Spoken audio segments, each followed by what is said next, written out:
Hello, good evening, guys. Today, we are not going to do company evaluation. I'll be talking about financial institutions, and I'm going to start with lecture 10, that is on monetary aggregate, monetary policy, and aggregate demand. And when I finish in this time, I'll also talk about the aggregate demand and aggregate supply. I'm pleading with you all guys to subscribe to my channel. I'm looking at the bigger picture. And please, when you finish watching the video too, you can give your comments. Thank you. So I'm going to start with monetary policy. Okay, so first of all, let's start with what is monetary policy and what is it about. So in the simplest term, I will say monetary policy today and um, aggregate demand and aggregate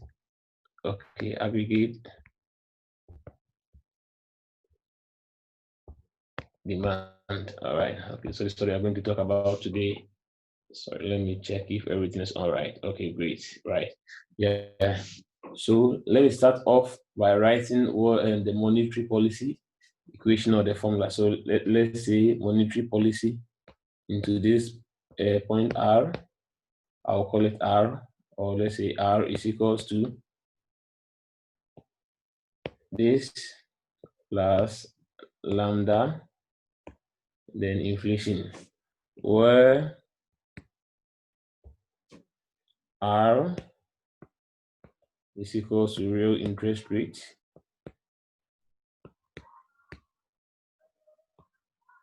R equals to real interest rate.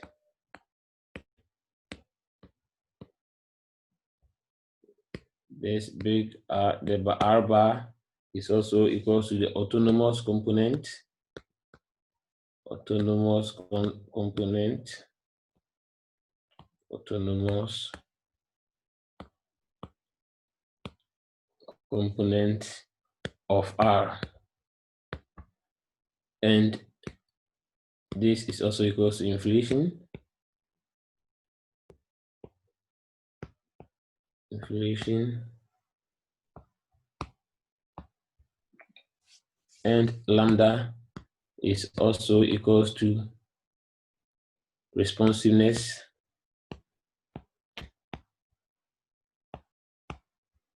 Responsiveness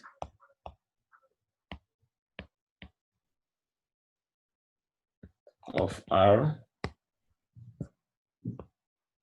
to inflation. Okay, great. So let me explain this equation in the simplest term for you guys to understand. So basically, what we are looking here with monetary policy is we're trying to establish the relationship between inflation, which is this one, and real interest rate. So that is what happens to real rate when inflation changes. When inflation changes, does it have any influence on real interest rates? That is basically the focus, and this is also R autonomous part of it. That is in econometrics, you might say that is a constant part. So this is always constant, or the autonomous part. So let's say autonomous part. And then the lambda is also like the coefficient of inflation. So the extent to which change in inflation will influence the R. So that is the responsiveness of R to inflation. So why are we having a positive relationship with that? Because we are saying that anytime inflation increases, we expect the real interest rate to also increase. But ideally, we always have this, that the Fisher's equation. We said R is equals to the nominal interest rate minus expected inflation. That is, ideally, if inflation in this case, expected inflation here increases, then you expect the real interest rate to fall, right? But the monetary policy always looks at trying to stabilize inflation. It's okay. So it always looks at trying to stabilize inflation. So that is in this case, if let's say if inflation increases, that way if I'm to use the Fisher equation, sorry, let me clear this. I'm trying to explain this in the simplest term for everybody to understand. So let's say if I'm using this formula, R equals to I minus expected inflation. Then what it means is that if inflation increases, I would expect what real interest rate to fall. Now, if real interest rate falls, what happened to my investment? Investment is a function of real interest rate, and they have a negative relationship. So the bar here indicates negative relationship. That means if real interest rate falls, investment will increase. Now, when investment increases, what will happen to your output, your Y, or increases, or income increases? Now, once your Y increases, what it means is that you have more income, right? So you are able to spend more, and that will also lead to increase in your inflation increases. So what it means is that if you do not establish any, if the monetary policy curve does not depict a positive relationship between inflation and that of real interest rate, then what it means is that anytime there is an increase in inflation,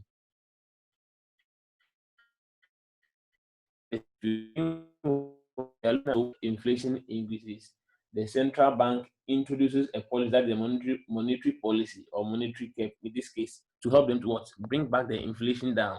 So if you check from the beginning here, the inflation has increased, right? So the central bank is looking at way of trying to bring back the inflation to their targeted what they have targeted. So in this case, if this one increases, we are going on by this. Then once this one increases, this real interest is going to fall because of the relationship here. Now, once it is falling, it means real interest rate has come down. Now, if real interest rate comes down, it means the cost of borrowing is what is reduced. Now, if cost of borrowing is reduced, people are able to, the investors are able to borrow more, right, for investment. So that is what this negative relationship here means.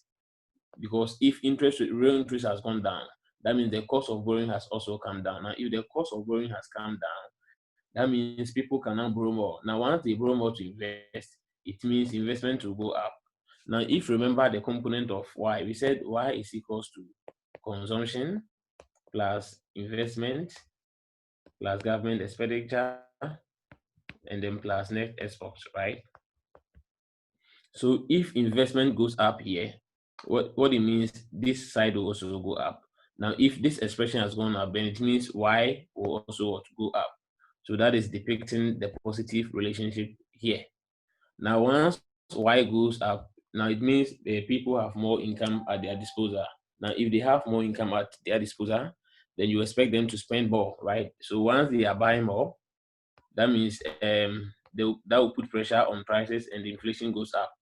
So that means if we are to hold on with this approach, this relationship, then the purpose will be defeated. That in the sense that at the end of the day, you are unable to stabilize or the inflation, but rather it worsens it. So that is why we are using this policy, R equals to R bar, this curve, plus lambda sorry, plus this. So what we are saying is that, okay, so anytime inflation goes up, in this case, when inflation goes up, the central bank also increases the autonomous component of the real interest rate, which is this one, right? More than the magnitude of the inflation, just to ensure that the real rate is also increased. It's okay. So though inflation goes up in this case, but because inflation has gone up, the central bank is also going to increase the autonomous component of the real interest rate, which is the R bar here. Now, even more than the extent to which the inflation was increased. So once it happens that way, then it means when inflation goes up, when inflation goes up, real interest rates will also what goes up, will go up. It will go up because the central bank increases this part. Is okay. So great. So that is depicting the positive relationship. So if I want to do this on, so let's try to depict this on a diagram. So let's say, let me clear this part. Okay.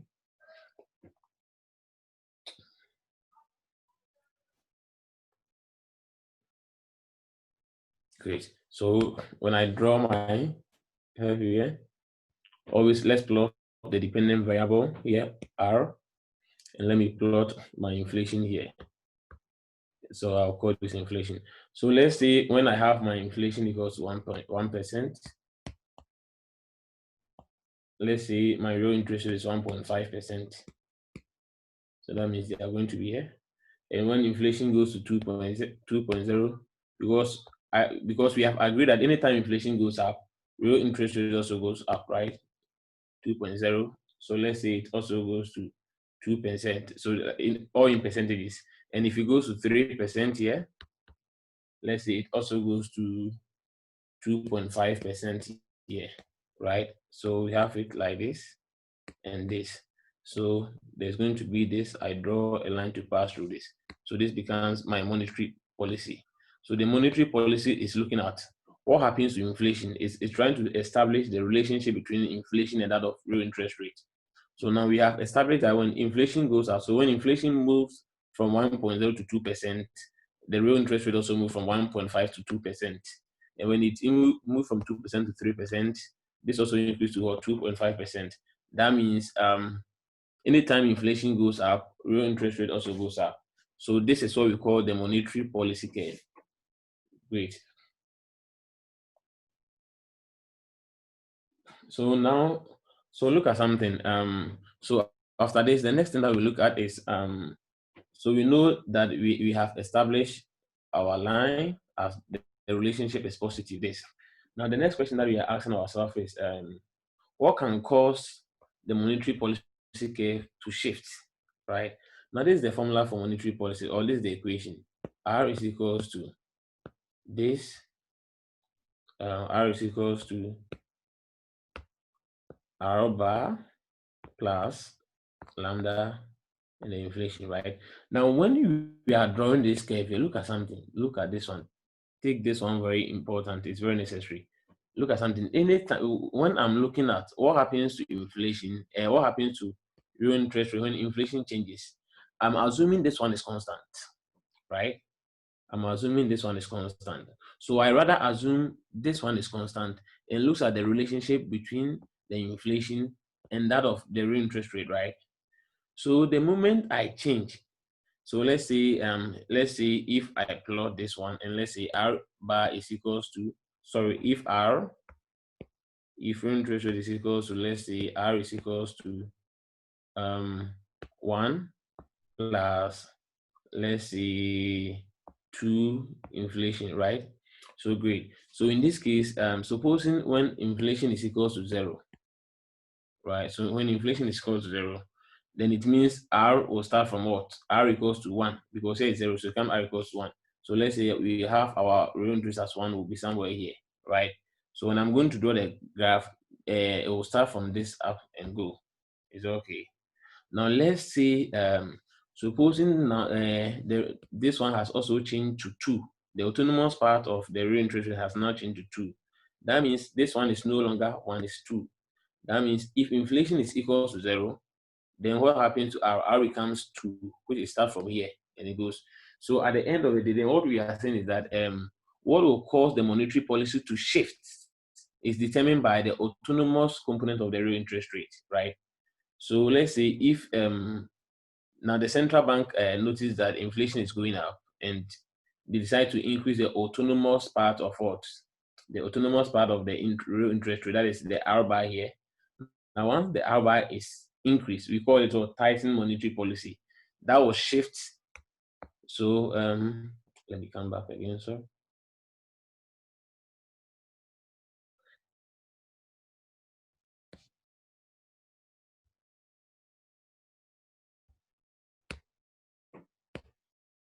So this is our so let's say that our initial monetary policy. So I'll call it MP0. So once the central bank, once if the central bank is looking at tighten monetary policy, that is when you are looking at tighten monetary policy, is always you increase real interest rates. Once we increase real interest rate, at the end of the day, production is going to come down because output will fall because investment will be coming down. So you are able to reduce your output. In that case, we say that you are tightening monetary policy, right? So once government tries to tighten money, implement tighten monetary policy, we know our R is equals to R bar plus lambda inflation. So that means the government is going to what? Increase the autonomous part of the real interest rate. And once the government does that, it shifts the monetary policy curve upwards. So this is MP, it moves to MP1. So it shifts up to this point. So I will call this tightening monetary policy, right? And in the situation whereby the government also want to ease, you call it easing of monetary policy. That is, if the government wants to also expand the economy, that means the government will have to reduce the autonomous component of the real interest rate. Once you reduce it, it means real interest rate will come down, and investors are able to borrow and increase their production and increase output. So that one is also to second year. So that means we call this one easing monetary policy. Is okay. So at the end of the day, what you have to understand from here is that the only factor that will cause the monetary policy to shift is when you change the autonomous part of the real interest rate. However, when you change inflation rate, it only leads to movement along the same curve. It doesn't shift it. It only leads to, let's say, if I'm here, so I've explained what happens when you change the autonomous R. That will lead to a shift in your IS. It will lead to a shift in your monetary policy curve, right? So when you increase your real interest rate, it shifts it upwards to the left, which is this part. And when you reduce it, it also shifts it up. It shifts it downwards to the right part here. But however, when you increase inflation, inflation only leads to a movement along the same curve, right? So let's say inflation is 1.0 and you have increased it to what? 2.0. It will only lead to a movement on the same MP curve. It doesn't shift it. I hope this part is okay, right? Great. So let me move on. So the next thing that we are going to look at is the aggregate demand curve. So when we say aggregate demand curve, what do we mean? Aggregate demand curve. You recall that in lecture 9, we did an IS curve, right? So first, let's try to remember what we did in lecture 9. IS curve looks at the relationship between real interest rate and outputs, your Y, right? Is okay. And then the aggregate demand curve, which is AD curve, also looks at the relationship between inflation and output. I'm repeating for the second time. Anytime you hear of IS curve, we are looking at the relationship between real interest rate and output. And anytime you hear of AD curve, we are looking at the relationship between inflation and output. I hope that is clear now. So if you recall from lecture 9, we realized that there is a negative relationship between output and real interest rate in the case of IS curve. You remember, right? So now let's look at what about inflation and output rate. Now, so let's try and then use graph. So in trying to derive, in trying to establish the relationship between inflation and output, there are two ways that there are several ways, but then first of all, I'm going to look at what the lecturer did. He using the monetary policy tool to determine it, because at the end of the day, that's what we are looking now. We are looking at now. So let me draw my curve here. It's okay. So look at something. Now let's say I have my inflation here. I have my real interest rate here. I have my output here, and I also have my inflation here. So when you look at the first quadrant on my left hand side, which is this side, right? It is looking at what? The relationship between R and inflation. So in that case, what kind of diagram do you think we are going to have there? That's the monetary policy curve, right? Because it is on the monetary policy curve that looks at what? The relationship between real interest rate and inflation. And in the monetary policy curve, you remember we said there's a positive relationship, right? That is, it slopes upwards like this. Because if inflation goes up, real interest rate goes up, right? So let's say if I'm here, 0.1, if inflation goes up like this, I'm here. So if inflation goes up from, let's say, inflation 1 to inflation 2, I'll have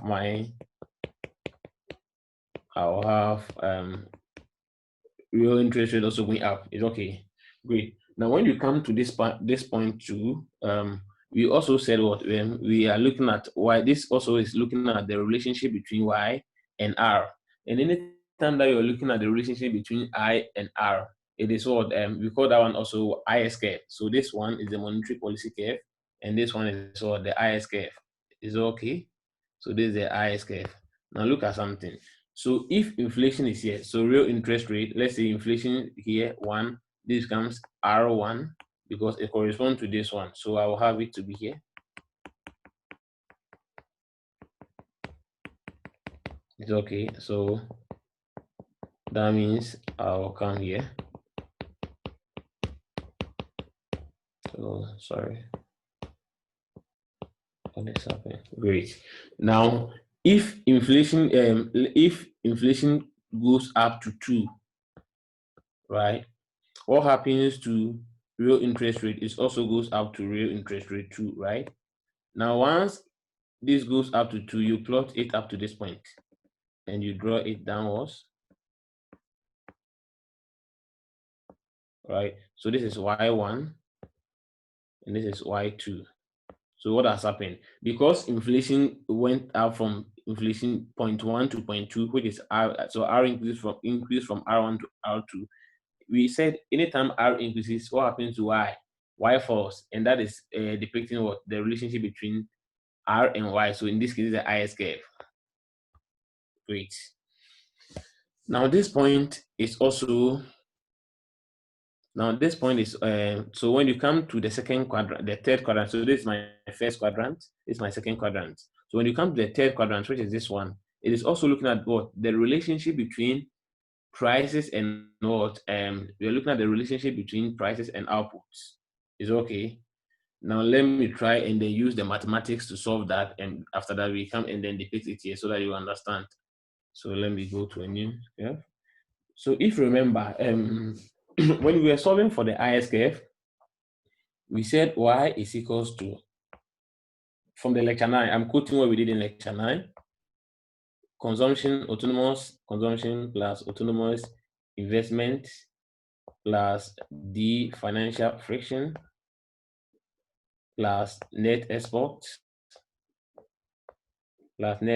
autonomous part minus MPC multiplied by the tax all over 1 minus MPC is okay minus D plus X all over 1 minus MPC over 1 minus MPC multiplied by R is okay. So this is what represents the IS curve. So this expression that we have here represents the IS curve. Now look at something.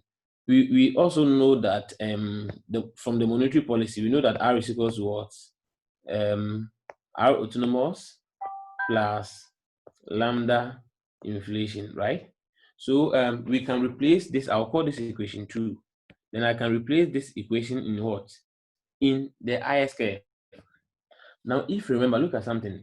Also, please take notes of this one. When we were drawing our IS curve, which is the relationship between our output Y and that of R, right?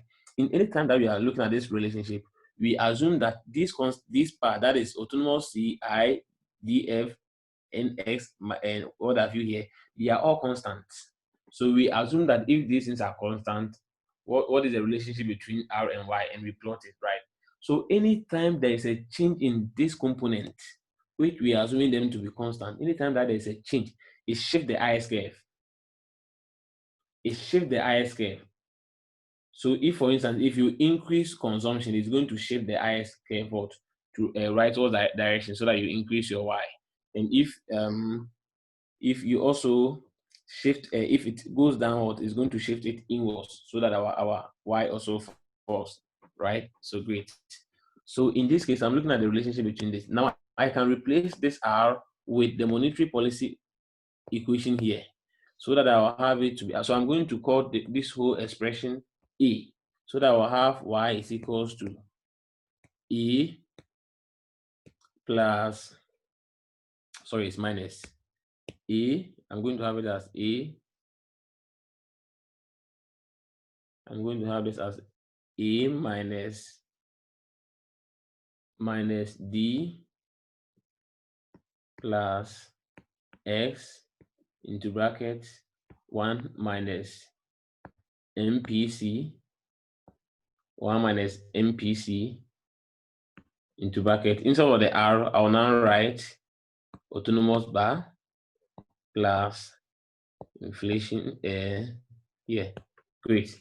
So look at something. Now in this case, so I can also expand this and say Y is equals to A minus D plus X 1 minus MPC multiplied by R bar minus D bracket plus X 1 minus MPC 1 minus MPC multiplied by lambda inflation, right? Okay, so look at it from here too. Okay, so this and this is also at the end of the day, I'm looking at the relationship between inflation and this. Now look at something. If inflation goes up here, what happens to my Y? Because the sign here is negative, right? So that means if inflation goes up here, Y will go down, Y becomes negative, right? And if inflation comes down, what happens? Y will go up, right? So this is also depicting a negative relationship. So great. So now what we always say is that anything that shifts, because if whilst I'm looking at the relationship between inflation and this, I am assuming this expression here and this expression here is constant. That is the A component here and this component here, they are constant, right? So the moment there is a change in any of the things that I have assumed to be constant, it also what shifts the AD curve, because the AD curve is trying to establish the relationship between prices and output, assuming these ones are what constant. So in the case when it changes, that means it shifts my AD curve. So that is why we always say that any factor that shifts the IS curve also shifts the AD curve. Because if you check, these are the factors that are shifting what the IS curve, and they are also the same factors that are here. So once they are shifting the IS curve, they also shift the AD curve. However, there's another component which was not in the IS curve, which in this case is the autonomous or R. So anytime there's a change in also the autonomous R, it also shifts what it shifts when there's a change that it shifts the AD curve. Great. So let me go back to our diagram here. So great. So when you come here, look at something. So what we are saying is that anytime price goes up, right? So I can draw my this here and see if this was, let's say, if this is price 1, this is going to be the output that I'm going to use, right? But if price, so this price is here. Now, if price goes up, if price goes down to, let's say, a margin like this, it is going to cause what? My output to also increase, which is Y here. Y on this case to also what? Increase. So this is establishing what the negative relationship between the price and output. Great. So let's look at it from here. This diagram that we did here. So now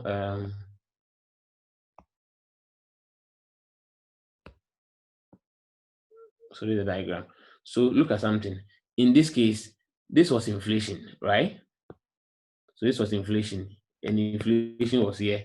So the corresponding R, real interest rate, was here, and this was our corresponding Y, and that corresponding Y can also be traced up to this point, right? So I have it comes to this point. So this becomes inflation 1, right? Now let's say inflation goes up to 2, right? Inflation goes up to 0.2. Now if inflation goes up to 0.2, which is, it comes here, that means real interest rate is going to what? Increase. Now, if real interest rate increases, that means our output will fall because investment will come down. So Y will fall. So that is why we are also here. Now, this comes here. It's okay. Now, once it comes here, we trace it up to this point too, because inflation has gone up. Right? Great. So we come to inflation 2. So look at something. When inflation was 1, inflation was at this point, this was our output Y. But because inflation was increased to 2, it has caused Y to decrease up to this point, Y2. So, and this is establishing what? The negative relationship. And it's exactly the same thing that Professor explained in his notes. But in this case, does not mean anything. It's just looking at the relationship between inflation and itself, and it doesn't explain anything in the economic sense. It doesn't explain anything, right? So let me summarize what I've said here. First, monetary policy is looking at the relationship between inflation and real interest rates. The IS curve is looking at the relationship between real interest rate and outputs. And aggregate demand curve, which is this one, is also looking at the relationship between inflation and outputs. Great. So let's move on to the second one, next one. All right. So I've explained the factor that can cause shift, right? So in the same way that you can as well derive your AD curve using the money market equilibrium, which I think we did in lecture 7 or 8. Yeah. So sorry. So let's say if you remember, we did something like money market equilibrium. We said money supply is exogenous, is determined by the central bank. So this is my real money supply. So it is always vertical because it is determined by the central bank, right? So let me call this part also my AD curve. And I'm looking at the relationship between this and price, right? Or in price grades, because inflation is the same as price change in prices. And we also said our money demand curve slope downwards, right? Our money demand curve, in this case, is a function of income and interest rate, right? And there was a negative relationship. Great. Now let's look at something. So we are trying to look at what happens when price goes up, because we are trying to establish the relationship between prices and output. It's okay, or that will give you the aggregate demand. So what happens if price goes up? Right. Now, if price goes up, this will imply that, look at something. This is my real money supply, right? So that means price, this one goes up. So when price goes up, everything here will come down, right? So this is the money supply. And always in the money market equilibrium, we always say the what? Money supply, real money supply is equals to the real money demand. Is okay? Which is, let's say in this case. Now look at something. It's always equals to this. But in this case, price has gone up and this has caused this one to decrease, right? With this same constant, that means there's going to be what? Imply that there's going to be excess demand for money.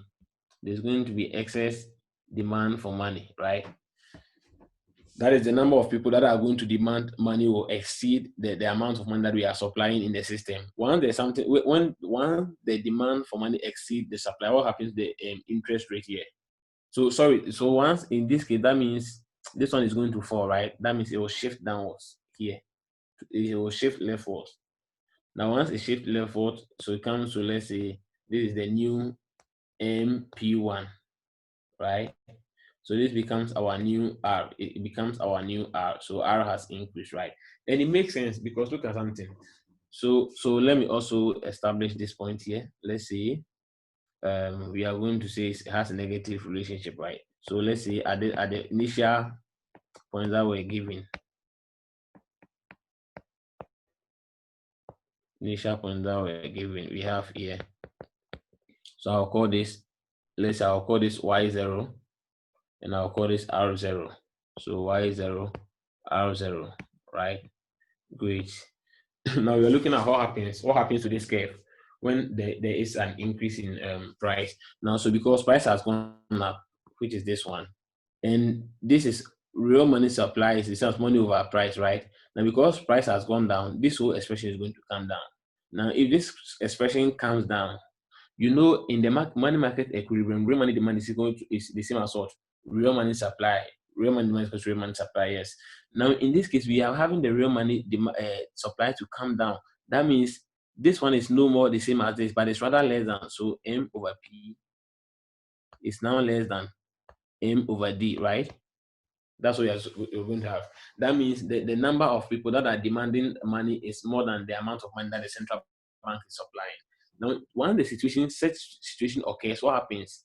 It means there is excess demand for money. The people that need money exceeds the amount of money that the central bank is giving out, right? If there's something like that, then what happens? It means interest rate or what? Interest rate should go up.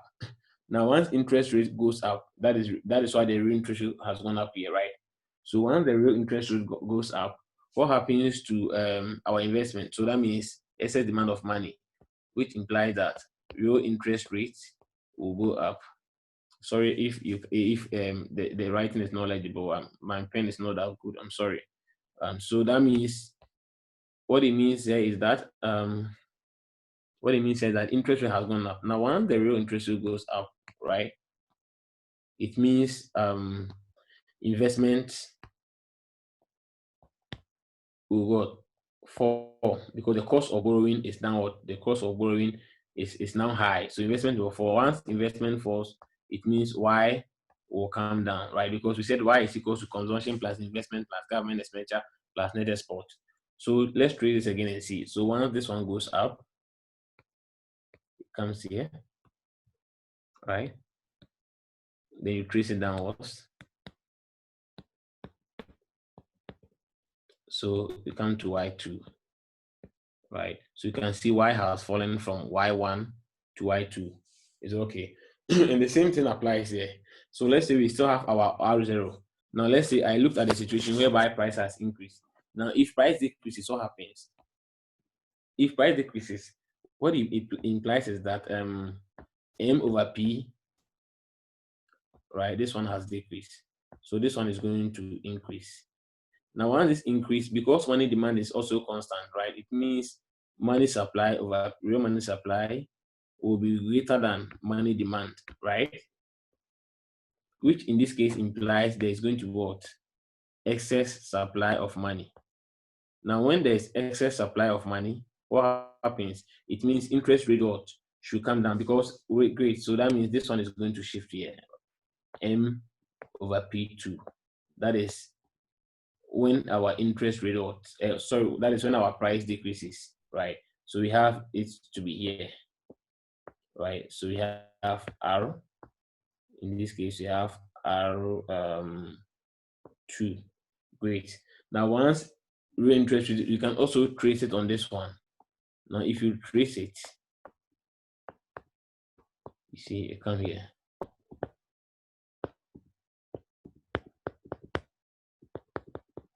So it means this becomes Y. Then we'll call this Y2. So that is when real interest rate went down. So when price went down, it has caused our output what? Increase. Great. So that is, you can use this to, or better still, you can also look at it from this perspective, right?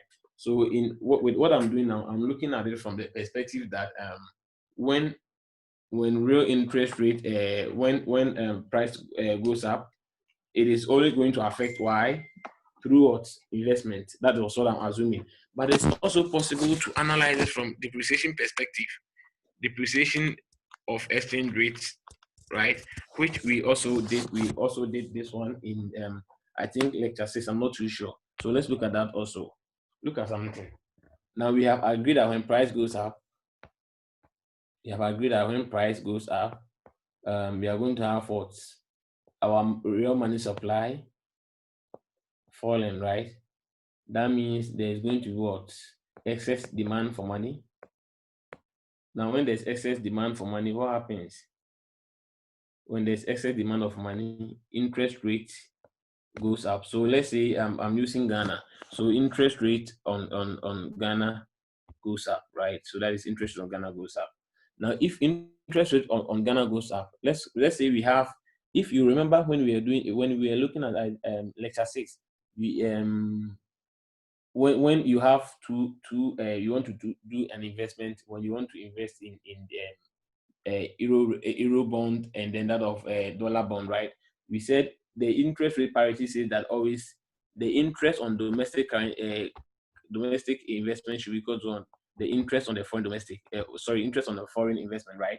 So in the case when there's excess demand and Ghana's interest rate has gone up, right? That means all things being equal, it means it is more it is better to invest in Ghana than what going to invest in that of the foreign country, let's say Germany, because if you invest you earn more than this, because our now interest on domestic this one is greater than that of what the foreign investment, right? So once it is now more better to invest in Ghana, what happens? A lot of people are now going to shift. They are now going to look for the Ghanaian cedi, the Ghanaian currency, right, to invest in Ghana. And in a situation like that, that means the demand for Ghanaian cedi is going to what? Increase, and that will cause Ghana's currency to what? Appreciate. That is exchange rate of the Ghana cedi to that of the, let's say, the euro will now what? Goes down.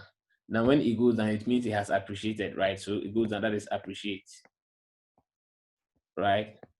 Now if the currency appreciates, what happens? So it means when once your currency appreciates, it means it makes your product very expensive for people to import, right? That implies that our net export will fall, because now Ghanaian goods become very expensive, right? Because our currency has appreciated.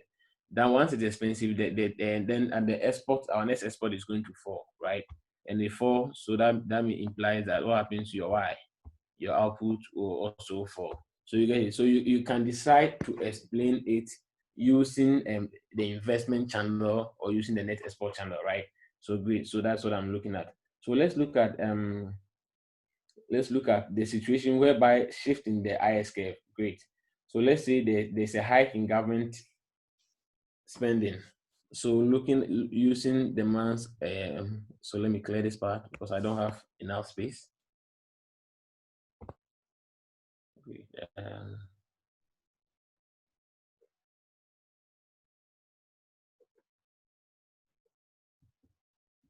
Okay, so great.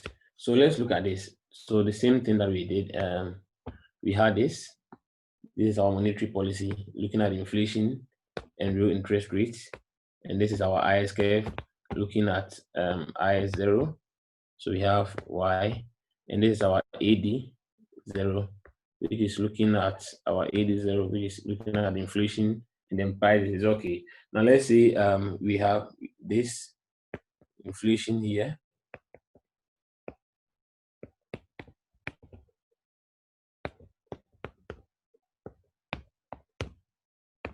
So this is inflation period 1, and this is giving me R1, and this is giving me Y1, right? The same inflation 1. Now let's say there's a shift in government spending, so G goes up. Remember we said government spending is part of what? The autonomous component of the IS curve, right? So, and we said anytime there's a change in the autonomous part of the government curve, government IS curve, what happens? The IS curve shifts upwards. So once the government has increased its expenditure, it means IS curve is going to shift upwards to this direction, right? So I'll call this one what IS what 1. Now look at something. It is shifting, but at the same time, it is shift at the point where the real interest rate was constant. Nothing has happened to the real interest rate, right? So this comes to our new Y2, right? It's okay. So great. So the IS has shifted, not because there's a change in the real interest rate, but because government expenditure has changed, which is the component part of what the autonomous part. That is why it's shifting. And we also stated that anytime that there's a shift in IS curve, it also shifts what the AD curve. So let's look at it. Now you see, there's a shift in the IS curve, but that is not emanating from change in inflation. So inflation is still constant, right? But so if I trace this from here up to this point, right? Let me trace this up to this point. So they meet here, right? So I draw my curve also here, and that will give me AD1. Great, it's okay. Now it is shifting, not because there was a change in inflation, so the price is still constant, right? But because of change, that is causing this one to shift. It's okay, and it has caused Y to increase again from here to here, and it's the same way that happened for the IS curve. It's okay. Great. Now, so if now let's look at autonomous monetary tightening. Great. Let's look at this one. Then we move on to another one. So let's say we are looking at autonomous monetary tightening. So let's say autonomous monetary tightening means our monetary policy is what R is equals to R bar plus lambda inflation, right? So let's say the central bank decides to increase the autonomous part, right? Which is this. Great. Now let me look at this is inflation. This is R, and this is the ISKF, and this is the AD. Great. So let's say we are here.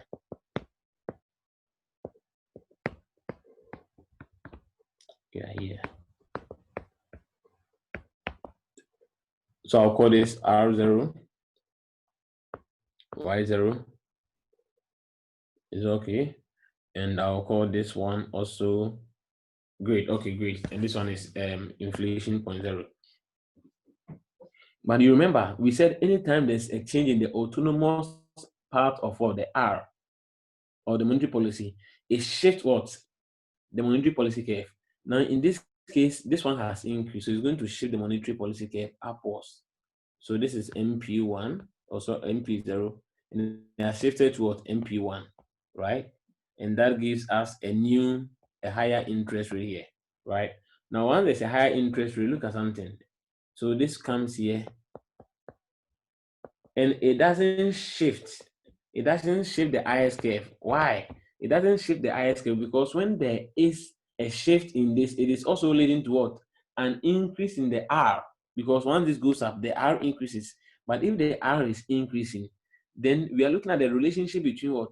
R and then Y here. Anytime that is an increase in R, there's always a movement on the same curve for that of IS curve, right? Because R has increased, though R has increased, but we are looking at the same relationship between that, right? Now look at something. So let me trace it back to this here. Look at something. But when you come to the third quadrant, it is rather looking at the relationship between what? Inflation and output. Now this change is coming from where? R. But there's no R here. So the autonomous part is changed, it means this one is going to shift inward up to this point. And you have your what? AD1 is okay. So when there is a change in the autonomous component of the monetary policy, first it shifts the monetary policy, which has been shifted from here to here, right? It doesn't shift the IS curve, rather it's a movement on the same curve because it is already looking at the relationship between R and then Y, right? And once when we increase the autonomous part, we only manage to increase our R, so it doesn't shift the IS curve. However, when you come to the AD curve, the AD curve is looking at the relationship between price and what? Output. And there's a change in the autonomous part of R, so it shifts this one inwards. Is it okay? Great. So that is that for monetary policy, monetary policy, and aggregate demand. Great. Now we can also look at demand shocks. So there are 7 factors that shift the IS curve. There are 7 factors that shift the IS curve. I'm coming. I think my space is full, so let me clear some and continue. Okay.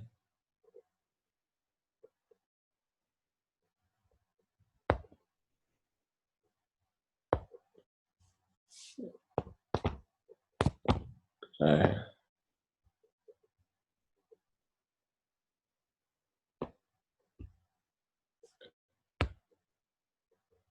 Sorry, I want to delete so that I'll have space. 1 minute.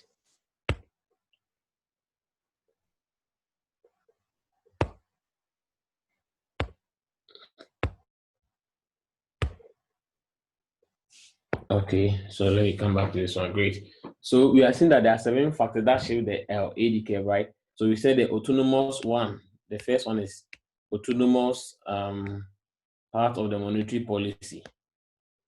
That is the R, autonomous part of the monetary policy. 2 is government purchase, right? So when government purchase increases, what the AD curve shifts upward. So let's say this is my AD. So AD is the relationship between price and output. So let's say we have initial AD 0. So once there is a shift in J, there is a change in J, it causes this one to shift to AD1, right?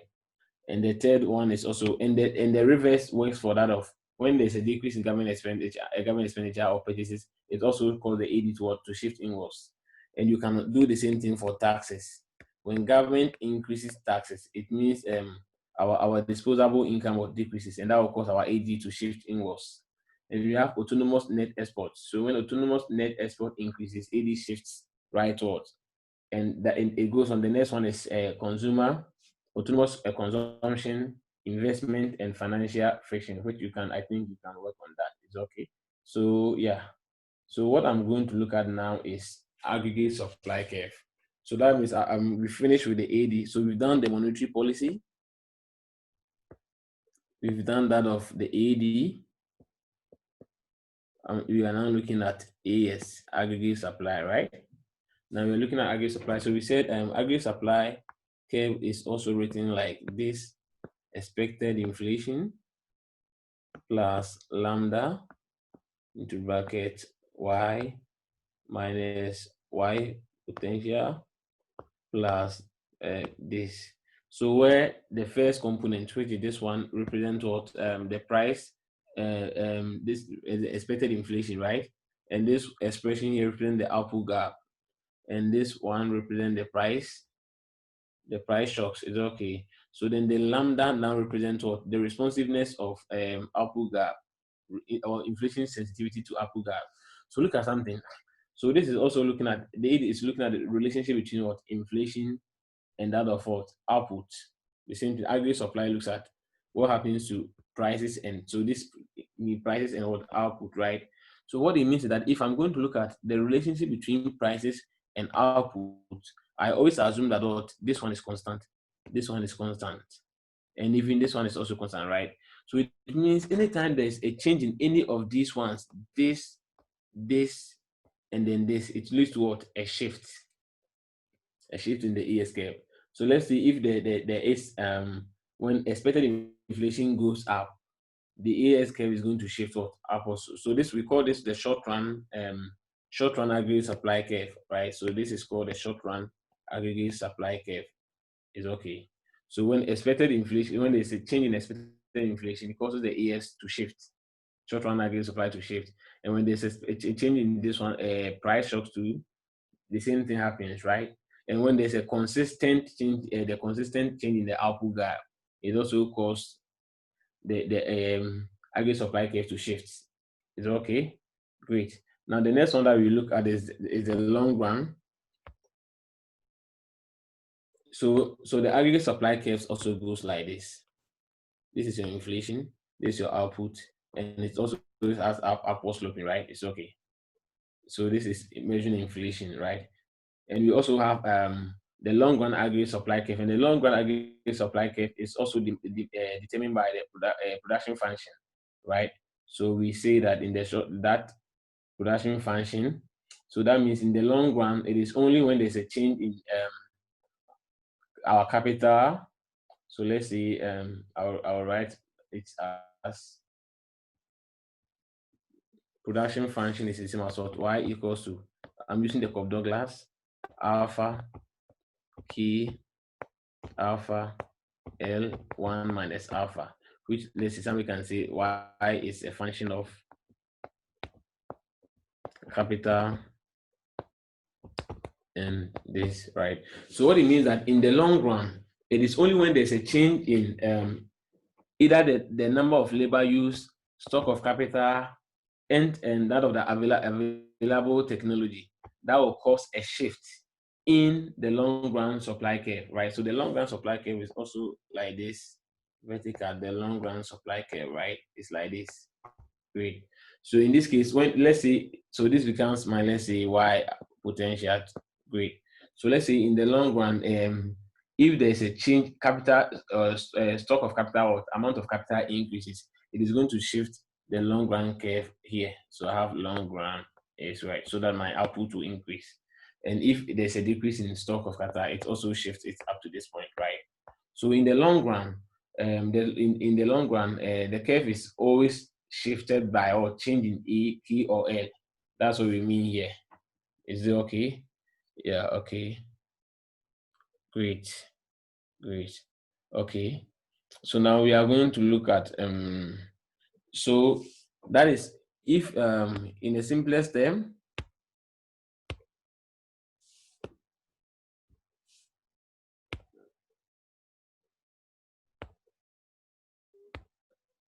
one minute, I think I can only write up to 12 sheets, so I have to clean some. Yeah, great. So what it means is that in the short run equilibrium, right, we have when aggregate supply and aggregate demand intersect.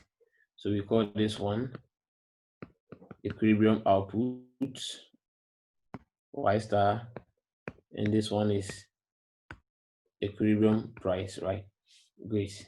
And so it is also important to know that the AD and AS supply curves describe the general equilibrium in the economy, the aggregate demand and aggregate supply.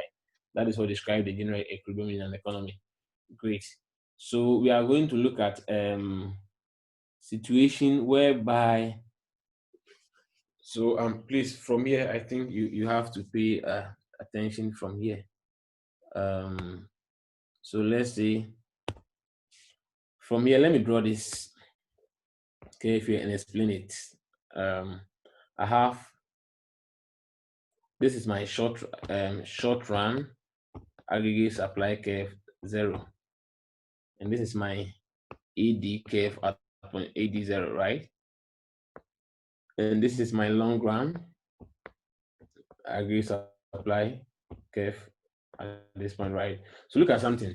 So let's say we have an initial equilibrium that deviates from the long run. So ideally, we are always expected to be here. This is the preferred point, is okay. So let's say we have an initial short run, which is, let's say, this point, short run aggregate supply curve, right? That deviates from this point. This is where we are supposed to be. So we are here, right? So when there's a situation like this, right? So we are supposed to be, this is the Y potential, right? YP, this is the Y potential. But we find ourselves producing at this output, right? Y. So in this case, the point that we are at, the point that we are producing, Y is what? Greater than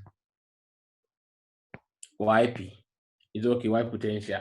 So what it means is we are supposed to fall back to this point, right? Because that is what we need. Is okay. Now, because we find ourselves within this area, and then our current production exceeds this one, our current production exceeds Y potential, what happens? So what it means is that, we also have to assume that economic agents are what? Smart. So they will just expect that, okay, once we are producing above the potential point that we're supposed to produce, then inflation is going to rise. Because look at something, inflation, we said AS. So let me write this one here. Short run aggregate supply is what? We wrote it as price is equals to expected. So let me clear this part. And write it again.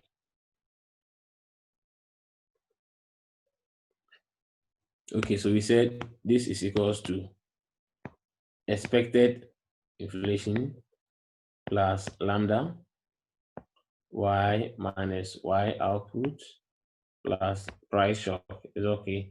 Now look at something. So once we are producing at a point where Y is greater than YP, Then economic agents are smart. So they will also expect that, okay, once we are producing beyond this point, what is going to happen? Our price is going to increase. So they will expect that price will increase. So once they are going to expect, they have expectation that price is going to increase, then then it increases. It will then cause it to what? Increase. Because if we expect prices to increase, then they are also going to bargain for changing their wages and other things, right? And that one will put pressure on the prices to increase. So once we form expectation that prices are going to increase, it rather put pressure on it or to increase. So once it is going to increase, that means this one is going to shift. Now you rent this one represents what? Prices are going to increase. But this expression represents what? Our short run curve, right? So in order for our prices to increase, then it means the short run at this point 0 is supposed to what? Let me call this one 3, right? So, and let me call this 0. So once they expect that, okay, economic agents expect that prices are going to increase, it will cause the short run gauge supply curve to shift to the left side, right? So it's coming to shift up to this point. So it will shift until it gets to this point again, right? Until it gets to this point, which is the long run equilibrium. That is at the point where the aggregate demand for the aggregate demand, aggregate supply, and the long run aggregate supply meets, which is this point. It's okay, but they expect them to fall back to that point, right? So the first thing that we have to do is what? Always determine your initial stage, right? So our an initial point is here. This is the point that we are producing. So this is let me call this y0, and this we are looking at what? Inflation of 0 or price 0 is okay. Now we are producing at this point, and the point that we are producing is beyond what? It is above the potential output, right?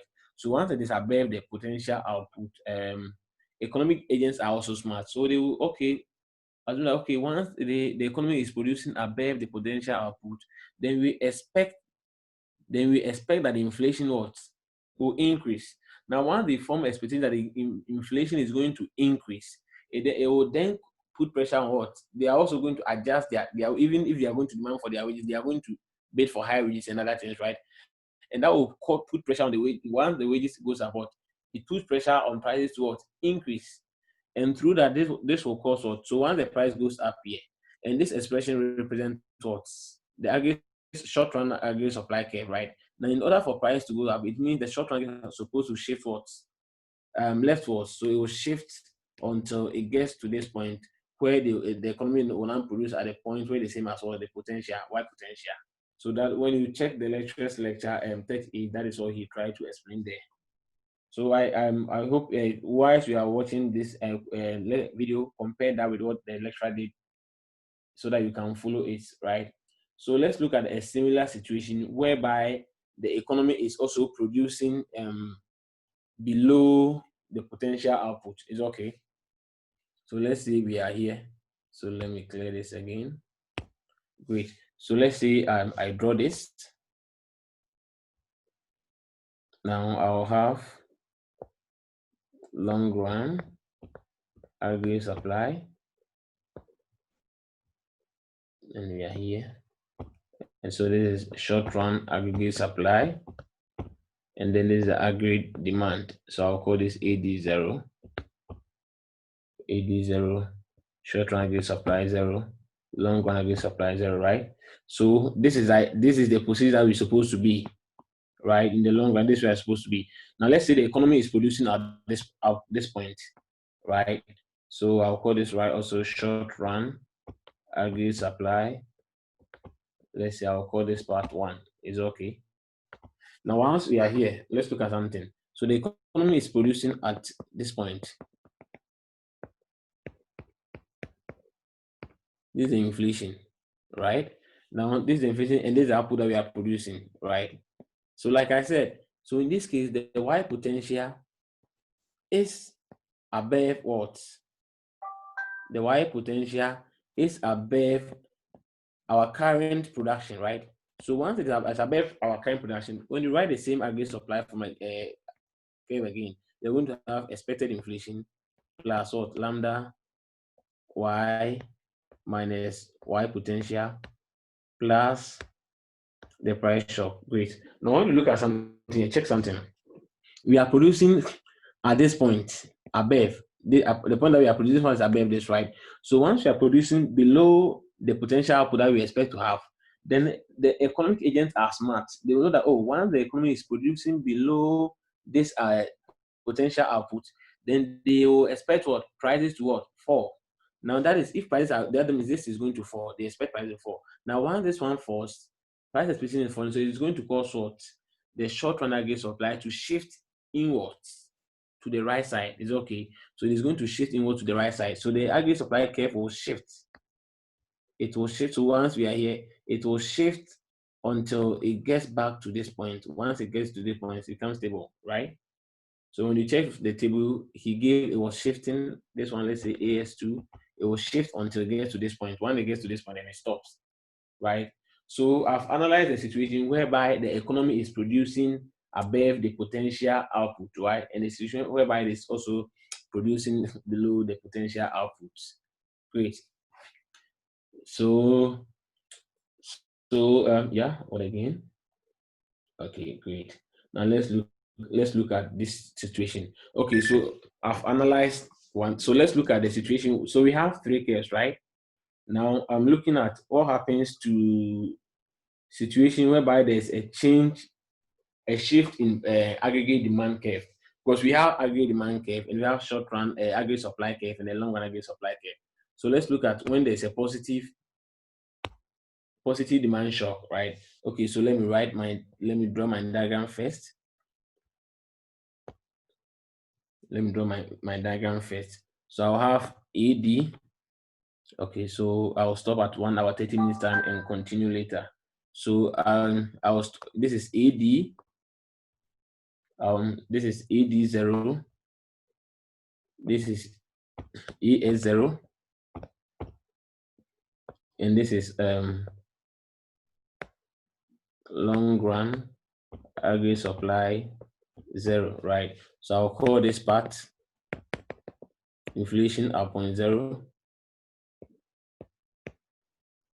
And I'll call this part output as 0, right? So at the current position that we are producing, our potential output is the same as what we are producing. Now let's look at the situation whereby there's what a positive shock. So when there's a positive shock on the demand, what happens? Our demand will shift to the right side, right? Because there's a positive shock. So when there's a positive shock, our AD shifts to AD1, right? Great. Now, once our AD shifts up to this point, what happens? We're now producing at this point, right? Oh, what my pen? What is wrong with my pen? So we now we produce at this point. So once there's a positive demand shock, we are now producing at which point we have moved from Y0 to Y1, right? So Y0 was at the point where our current production was the same as what our potential output, right? Potential output that we're supposed to have. Now, once it has shifted, this is where we have moved to, right? So this caused our AD to shift. So AD has shifted up to this point, and now we are producing at Y1, right? Now, because we are producing at Y1, which is above the potential level Y0, what happens? Economic agents will now assume that, oh, the economy is producing at what? At a point above the potential level, which I always write inflation is equals to expected inflation plus lambda y minus y potential plus price shock, right? Great. Now this current point that we are producing in this case is the Y1. It's above the Y potential with the Y0 because now once there's something like that, the economic agents will forecast that, okay, there's going to be what? Increase in inflation. Once they forecast there's going to be an increase in inflation, it then means expected inflation goes up, right? Now, if expected inflation goes up, it then causes what? It then affects the short-run aggregate supply, right? So it causes the short-run aggregate supply curve to shift upwards. So it will shift until it gets to the point where we have this, it gets to a point where it meets or the long-run aggregate supply curve again. It's okay. So that means it now comes to this point. So what it means is that in trying to what reduce our, so this one also shifts up to this point, right? So just using the arrow to indicate that the positive impact was on AD. So AD shifted up to this point. That is AD1. Now we are producing at this level. Now this level that we are producing, that means our current production is above our potential, Y potential. And you always want to fall back to the Y potential. Now if you want to fall back to the Y potential, what do you have to do? That means our economic agents will forecast that there's going to be increase in prices. Once they forecast that, then their expected inflation goes up, which will cause short-run aggregate supply curve to shift what to leftward, which is shift from here to here. Now it will shift until it gets to this point, right? So what it means is that by through the positive shock, though we fall back because we are going to fall back toward our potential level again, but at a cost. That is at the cost of what? Inflation. That means prices will go up again. Is it okay? So we were here. Now we came to this level. Oh, my pen. So this is inflation 1. That is when there was a positive demand shock. This becomes the level that we are producing. At this output 1, inflation 1, right? Now, because we always want to get back to what? The potential level, economic agents are now forecasting that, okay, once we are producing above that level, they are going to what? Increase their prices. They are going to have higher price inflation, expected inflation. And that will cause what? The AS curve to shift leftward until it gets to this point again, and then it stops. By doing that, it means we are also doing this with the cost, and the cost is all the inflation. Because ideally we're supposed to be here, but because we want to get to this part, it has also increased what? The inflation to this point. Is okay. So that means we have long run equilibrium at equal output. So we are achieving a long run equilibrium at equal output. This is Y0, but what? At a higher inflation, which is like here. Wait. So I'll spend one. So I have 14 minutes to finish this one. All right. Okay. So let's look at the situation whereby there's what? Monetary policy, tightening monetary policy. Is okay. Great. So when there's tightened monetary policy, what happens? So let me clear this one again. So when there's a tightened monetary policy, that means what? R here will go up, right? The R bar. Now remember, so let me draw this again. I'll have my AS short run. So I'm calling this short run AS0, and this one is what? Long run AS0. Sorry. Hey, why am I messing up? Sorry. And this is going to be our aggregate demand, right? And this is going to be our long run ARS0, right? So that means this is going to be our initial equilibrium. Always try to establish your initial equilibrium before you even perform the analysis, right? So this is the level that we are producing from the initial point. So at this initial point that we are producing, our current output is the same as our potential, because we are here. Great. Now let's say there's a tightened monetary policy. So when there's a tightened monetary policy, what happens to this one? It goes up. If we said anytime this one goes up, right, that means it is going to increase our R. Now once R increases, it's going to what? Because this change is coming from the autonomous part of the R, so it will cause the AD to shift from AD0, but it's going to come down because it is going to reduce what our investment. That means our Y is going to fall up to this point. So we are now it now moves us to this point, Y1, and we are producing what? Inflation of 1. So inflation has gone down and output has gone down. Now the question is, this becomes our current what production, right? Which is below what? And then this current production is now below. So let me say we move from here, we've come to this point, right? So let me write my inflation aggregate short run supply again with expected inflation plus lambda Y minus Y potential plus price shock, right? Now, so once we are here, once we are producing at a point below the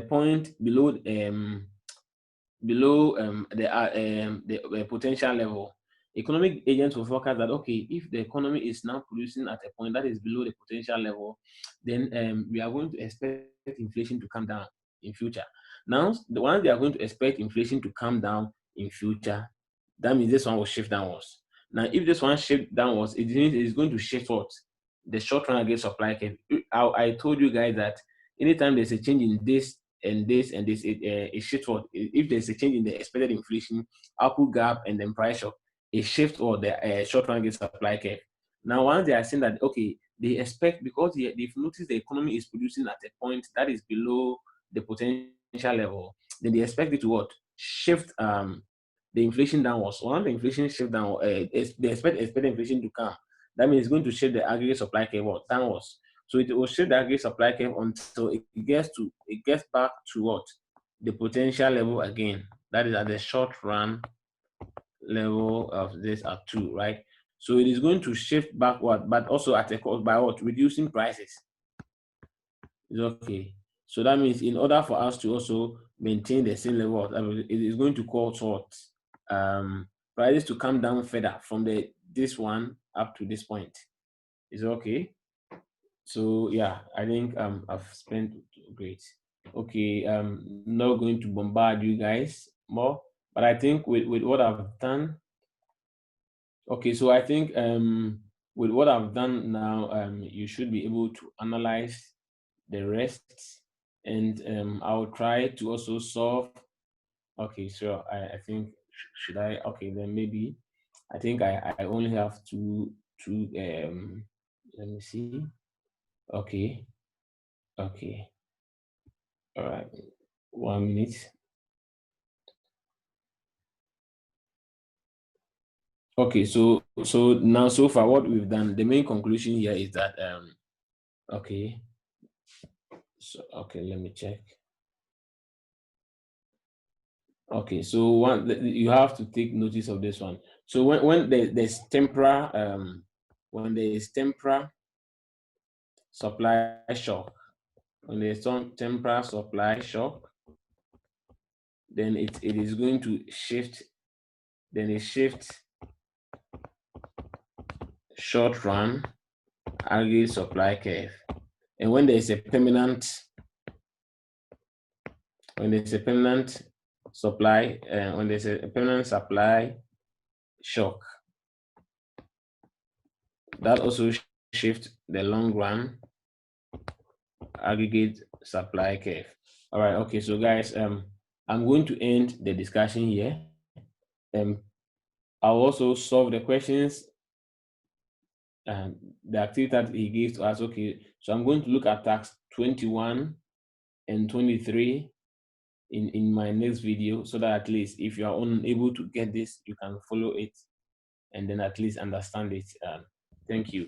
Please, but do not forget to like my video for me, or you can also subscribe to my YouTube channel. I will be very, very happy if you can do that for me. Thank you. Have a nice evening. Bye.